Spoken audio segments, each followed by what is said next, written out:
La famille hande ko général Mamadi Doumbouya noddilan min paradis de la vérité et téléphone. Général Mamadi Doumbouya wo allo lui allo wo quand il était paradis de la vérité lui oui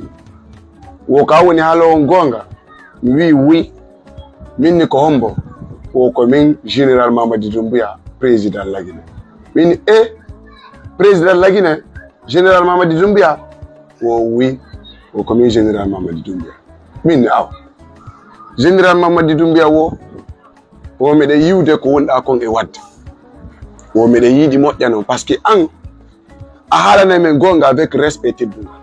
si me waɗi kadi ko moƴƴi a haala si me waɗi kadi ko boni a haala donc meɗen faala wonana men conseiller parce que an aɗa andi reyele ma ko honno jeunesse on kadi faala ko honno ɓe ɓuri faalede général Mamadi Doumbouya landila au paradis de la vérité aɗa mari leydi min o aɗa mari galle mi o waɗa jombi min nono ko mi célibataire o saɗa faala mi okkete juwango mi okkama mo sunna e farilla jombama min mon général Mamadi Doumbouya o wi paradis de la vérité o ɓiɗɗan ɗo si tawi aɗa faalamo mi okkete mo sunna e farilla jombama o sabuna aɗa mari hakkille min mon général okkollam ɓiɗɗo mon won tigui mi jombamo sunna e farilla oɗo général Mamadi Doumbouya woyi mi okkete mo sunna e farilla si tawi aɗa faala min mon général fi ila sello dale ngen ko honno waɗi reyene ma min miɗa faala yeeto ɗon lango fa mon général Mamadi Doumbouya wi wawi fus waɗa o ko piiji ko ɗiɓe tawi ɗon ɗi wo ɓe yeeyi ɗum ɗo ɓe waɗi ɗum ɗo wo ko ɗum ɗon ɓe faala laɓɓinande jama o so tawi ko kamɓe waɗi o so tawi na kamɓe waɗi min mon général so tawi ko fi avion o déjà dossier ji buyi yalti holli réellement na kamɓe ka ɓe wi non ko ma kamɓe tigiri ɓe laɓɓina piiji ɗin o fet na ko yimɓe ɓe woni ko haala minni mais mon général mais fulɓe ɓen ko honno waɗi o yiiɗaɓe woni ka ko honno waɗi o fet mon général Mamadi Doumbouya wiila o paradis de la vérité miɗa andi koy a defanda e fulɓe ɓe moƴƴa aɗa yiɗi ɓe moƴƴa mi nani kadi ka maninkaje wamin wonme min mi a ñafulɓe ɓe wo miɗa yiɗi fulɓe ɓe moƴƴanan o fet wo ko hono min mi ɓuuri faalede hande lagine ko woni mi faala lagine o heeɓu hande wi mon général Mamadi Doumbouya ko woni mi faala koyo lagine o heeɓu laawol heɓa courant heɓa sécurité heɓa réseau par ce que réellement orange gayni warde jama o ɓay nayo mi fena o orange wari jama o fes ɓe gayni warde jama o fes ɓe soñji jama o laɓɓane mi réseau hara connexion on no hoyi min ko ɗi noon piiji mi ɓuuri faalede e nangaɓe kadi akkite mi inni mon général Mamadi Doumbouya ande fulɓe ɓen no yiiɗi lagine on yiya depuis waɗ ɗon Bawuri premier ministre ɓayna haalugol depuis Bawuri woni premier ministre leydi ndin fuɗɗi avance ude seeɗa fuɗɗi ƴettugo départ seeɗa minni fulɓe ɓen no yiiɗi lagine mon général fulɓe ɓen no yiiɗi lagine moƴƴano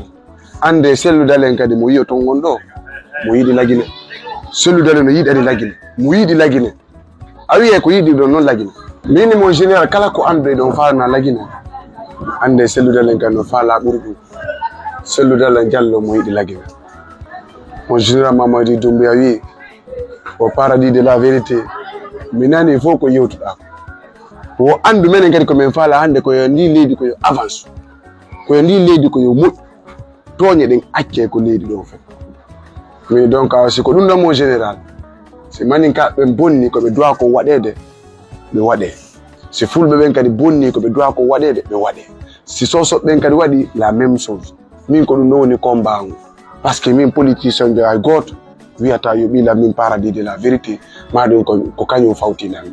ko gonga kammi suɓi hay onon wonɗon ɗo mon général Mamadi Doumbouya son bonni mi innayi mon général o bonni ko ɗum ɗo duwaɗe wadde ko ɗum ɗo moƴƴani leydi ko ɗum waɗi hinolanko ɓe woni ɗo mon général Mamadi Doumbouya o paradis de la vérité miɗa andi ɗum fof miɗa wiide vidéo ji maɗi ko han luttata ko wonɗa toon haala ko haalata kon toon ara kadi ko leydi ga kadi haala siga ɗum noon kadi komin bonni kon maɗum komin moƴƴini kon o fet général Mamadi Doumbouya wo komi yeeto siɓɓe am ɓen fulɓe ɓen mo yiɗi ɓe wo kanko jineɓe ɓen fof no fotanamo wonɗa pullo wo wonɗa maninka wonɗa soso wonɗa berso wonɗa toma wo wonɗa landum wo fof no fotanamo kanko min mon général Mamadi Doumbouya ɓe wi wo hakkunde maɓɓe Allah woɓe yiɗi Guinéen ɓen fof woɓe falana Guinéen ɓen fof kadi ko mo min ne awa on général min nani on général Mamadi Doumbouya wi lan kadi wo fiijo maɓɓe on ko honno mbiɗa woni prêt ɓe invité lan ko palais min invité lan palais général Mamadi Doumbouya wosi mbiɗa faala woɓe ƴettane lan cortège ɓe ara ɓe naɓa lan ko palais o fe wosi tawi mbiɗa faala kadi jo maɓɓe o wara ɓe hokkilan few ko laaɓi poste min yo mi wi tum mbiɗa faala jo maɓɓe min ɗum ɗo o message ɗo comment mi feƴƴinana fanɓe am ɓe par ce que mon général min mbiɗa mari fanɓe sincére minen min yennata min wirtata min mankata goɗɗo respect min haala e gonga ko woni non o fait minen ko non min woni ça fait 9 ans ino men ko réseau général Mamadi Doumbouya wo ɓe jali taw o probléme ala wo quand même haala Guinéen ɓen fof nde yiɗi ɓe fof maɓɓe wonɗa pullo wonɗa maninka fof yo aru mbiɗa besoin ni fof au paradis de la vérité andu meɗen besoin nima wonanamen conseiller mide joni mon général yewgol ko palais ba joom baba peut être heɓa suudu e piiju goo ɗum ɗo fof na probléme par ce que e hakkunde blogueur guinéen ɓe fof komin woni tampuɗo mbiɗa reconnaissé kadi komi tampuɗo mais alhamdoulillahi par ce que dima ko angu nde wondi e maggo ha joni ko en fait kala kadi momi wondi mi haalnayma gonga min nayi selludal en Diallo Elaji selludal en siɓe bonni wonde min nayi Alaji na ɗum ɗo dowa waɗede ko ɗum ɗo dowa waɗede ɗumni donc min ko noon mi woniri minni onon kadi c'est la même chose onon tigi on reconnaissé so bonni mi haalay so moƴƴini kadi mi haalay en fait min ko noon mi woniri général Mamadi Doumbouya wo awa paradis meɗen yiɗuma moƴƴanon meɗen faala wonanamen conseiller saɗa faala juu an o hara min mi hokkima juu an o fes min na o choix ɗo ko min e fanɓe am ɓen ƴettata o décision ɗo par ce que ko décision ni tiiɗuɗo wonangol président conseiller mon général min pay kun heɓata taw 30 ans mbiɗa andi Allahu subhanahu wa taala waɗanta ɗum mo kala mais vraiment ɗum ɗo no juylan mina mon général merci beaucoup on jarama mi weltike moƴƴe donc ɓe copie téléphone o